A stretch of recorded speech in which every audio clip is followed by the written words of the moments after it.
Big boss Malayalam 7ാം season പുരോഗമിക്കുമ്പോൾ മത്സരാർത്ഥികൾക്കിടയിൽ ചെറിയ കാര്യങ്ങൾക്ക് പോലും കലഹങ്ങൾ ഉടലെടുക്കുന്നു. ഇത് പ്രേക്ഷകരെ അലോസരപ്പെടുത്തുന്നുവെന്നാണ് സമൂഹ മാധ്യമങ്ങളിലെ ചർച്ചകൾ സൂചിപ്പിക്കുന്നത്.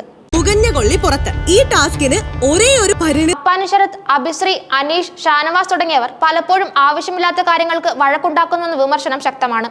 ഇന്നത്തെ എപ്പിസോഡിൽ അനുമോളും ജിസയിലും തമ്മിൽ ചായയുടെ പേരിലായിരുന്നു വഴക്ക്. ഫലം മാത്രമേ ഉണ്ടാവുകയുള്ളൂ. എവിക്ഷൻ. ഫസ്റ്റ് പേര് ഷാനവാസ് ആയിരിക്കും. രുദ്രൻ വരുക. തനിക്ക് അനുമോളുടെ ചായ ഇഷ്ടമല്ലെന്നും സ്വന്തമായി ചായ ഉണ്ടാക്കുമെന്നും ജിസേൽ പറഞ്ഞു. ഇത് അനുമോളെ ചൊടിപ്പിച്ചു. തന്റെ ചായ നല്ലതാണെന്ന് എല്ലാവരും പറഞ്ഞിട്ടുണ്ടെന്ന് അനുമോൾ മറുപടി. ഇതോടെ ഇരുവരും തമ്മിൽ വാക്ക് തർക്കമായി. രണ്ടുപേരും ചായ സ്റ്റൗവിൽ വെച്ചപ്പോൾ ജിസേലിന്റെ ചായ തിളച്ചെന്ന് പറഞ്ഞ് അനുമോൾ ഗ്യാസ് ഓഫ് ചെയ്തു. എന്നാൽ തന്റെ ചായ തിളച്ചില്ലെന്ന് ജിസേൽ വാദിച്ചു. ഈ തർക്കത്തിനിടെ അഭിശ്രീ ഇടപെട്ട് ബഹളമുണ്ടാക്കി. സ്ക്രീൻ സ്പേസിന് വേണ്ടി അഭിശ്രീ മനഃപൂർവ്വം പ്രശ്നം ഉണ്ടാക്കുകയാണെന്നും അനാവശ്യമായി ദേഷ്യപ്പെടുന്നുവെന്നും പ്രേക്ഷകർ വിമർശിക്കുന്നുണ്ട്. ശരത്തും അനീഷും തമ്മിലുള്ള വഴക്കുകളും പ്രേക്ഷകർക്ക് അലോസരം. ഏതൊരു പൂച്ച നടക്കുന്ന പോലെ തോന്നി. ടാസ്കിൽ ബിഗ് ബോസ് ആയ ബിഗ് ബോസ് കളിക്കണം, അമ്മായിയമ്മ കളിക്കണ്ട. ബിഗ് ബോസ് മെറ്റീരിയൽ ആയി തോന്നിയില്ല. എപ്പോഴും എന്റർടൈനിങ്. ഈ ദേഷ്യവും ബഹളവും ശരത്തിന് ഷോയിൽ ദോഷം ചെയ്യുമെന്നാണ് വിലയിരുത്തൽ. രേണുസുധിയുടെ പെരുമാറ്റങ്ങളും ചർച്ചാ വിഷയമാണ്. മറ്റുള്ളവരുമായി സൗഹൃദത്തിൽ ഏർപ്പെടാൻ രേണു വലിയ താല്പര്യം കാണിക്കുന്നില്ലെന്നും ആരെങ്കിലും തനിക്കെതിരെ സംസാരിച്ചാൽ ശക്തമായി പ്രതികരിക്കുന്നുണ്ടെന്നും പ്രേക്ഷകർ ചൂണ്ടിക്കാണിക്കുന്നു.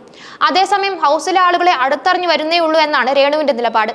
കഴിഞ്ഞ കുറെ നാളുകളായി ഓൺലൈൻ മീഡിയകളിലൂടെ ജനങ്ങൾക്കിടയിൽ സജീവമായിരുന്ന രേണുവിന് വലിയ ജനശ്രദ്ധ ലഭിച്ചിരുന്നു. ഭർത്താവ് കൊല്ലം സുധിയുടെ മരണശേഷം അഭിനയ രംഗത്തേക്ക് വന്ന രേണു സുധിയുടെ ആഗ്രഹമായിരുന്നു ബിഗ് ബോസ് പ്ലാറ്റ്ഫോം എന്ന് പറയുന്നു. ബിഗ് ബോസിലൂടെ രേണുവിനുള്ള നെഗറ്റീവ് ഇമേജ് മാറ്റി ജനപിന്തുണ വർദ്ധിക്കാനുള്ള സാധ്യതയുണ്ടെന്നും അഭിപ്രായങ്ങളുണ്ട്. മത്സരാർത്ഥികളായ ജിസേൽ, ബിന്നി സെബാസ്റ്റ്യൻ എന്നിവരുടെ ഗെയിം പ്രേക്ഷകർക്ക് ഇഷ്ടപ്പെടുന്നുണ്ട്. എന്നാൽ അനുമോൾ വളരെ ഇമോഷണൽ ആകുന്നുവെന്ന വിമർശനവും നിലനിൽക്കുന്നു. അതേസമയം ബിൻസി, ശൈത്യ തുടങ്ങിയവർ ഇതുവരെ വലിയ ചർച്ചാ വിഷയങ്ങളായിട്ടില്ല. ആയതുകൊണ്ട് തന്നെയാണ് ബിഗ് ബോസ് എന്നെ ഇവിടെ വരുത്തിയേക്കുന്നത്. അതിൽ ഉത്സാഹക്കുറവ് കാണിക്കുന്നുണ്ടെന്ന് നൂറയുമായുള്ള സംസാരത്തിനിടെ ചൂണ്ടിക്കാട്ടി. ആക്റ്റീവായി നിൽക്കുന്ന ചില താരങ്ങളുടെ അനാവശ്യമായ വഴക്കുകൾ ഷോയുടെ മുന്നോട്ടുള്ള പോക്കിന് തടസ്സമാകുമെന്ന് ഉറ്റുനോക്കുകയാണ് പ്രേക്ഷകർ. ബിഗ് ബോസ് എന്ന റിയാലിറ്റി ഷോ ഒരു വിനോദം എന്നതിലുപരിയായി നമ്മുടെ സമൂഹത്തിന്റെ വിവിധ തലങ്ങളെ പ്രതിഫലിപ്പിക്കുന്ന ഒരു പ്രതിഭാസമായി മാറിക്കഴിഞ്ഞു. തങ്ങളുടെ യഥാർത്ഥ വ്യക്തിത്വം പ്രേക്ഷകർക്ക് മുന്നിൽ തുറന്നു കാട്ടപ്പെടുമ്പോൾ ഉണ്ടാകുന്ന സമ്മർദ്ദങ്ങൾ, അത് കൈകാര്യം ചെയ്യുന്ന രീതികൾ എന്നിവയെല്ലാം ഈ ഷോയുടെ ഭാഗമാണ്. ബിഗ് ബോസ് സീസൺ 7 പോക്ക് കാണുമ്പോൾ സമൂഹ മാധ്യമങ്ങൾ റിയാലിറ്റി ഷോകളെ എത്രത്തോളം സ്വാധീനിക്കുന്നുണ്ടെന്ന് മനസ്സിലാക്കാം. ഓരോ എപ്പിസോഡും പുറത്തിറങ്ങുമ്പോൾ തന്നെ സോഷ്യൽ മീഡിയയിൽ അത് ചർച്ചയാകുന്നു. ഇത് മത്സരാർത്ഥികളുടെ സ്വഭാവ രൂപീകരണത്തെയും ഗെയിം പ്ലാനുകളെയും വരെ ബാധിക്കാൻ സാധ്യതയുണ്ട്. പ്രേക്ഷകരുടെ പ്രതികരണം മനസ്സിലാക്കി തങ്ങളുടെ നിലപാടുകൾ മാറ്റാൻ മത്സരാർത്ഥികൾ ശ്രമിച്ചേക്കാം.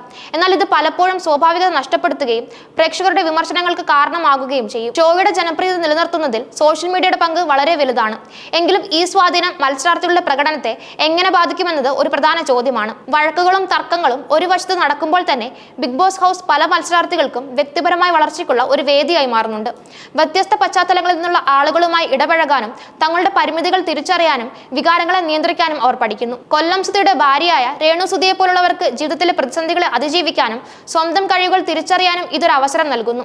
നെഗറ്റീവ് ഇമേജ് മാറ്റിയെടുക്കാനുള്ള ഒരു പ്ലാറ്റ്ഫോം കൂടിയാണിത്. വിനോദത്തിനപ്പുറം വ്യക്തിബന്ധങ്ങളുടെ പ്രാധാന്യവും സഹാനുഭൂതിയും ആത്മവിശ്വാസവും വളർത്താൻ ഈ ഷോ സഹായിക്കുന്നു എന്നത് അതിന്റെ മറ്റൊരു പ്രധാന വശമാണ്.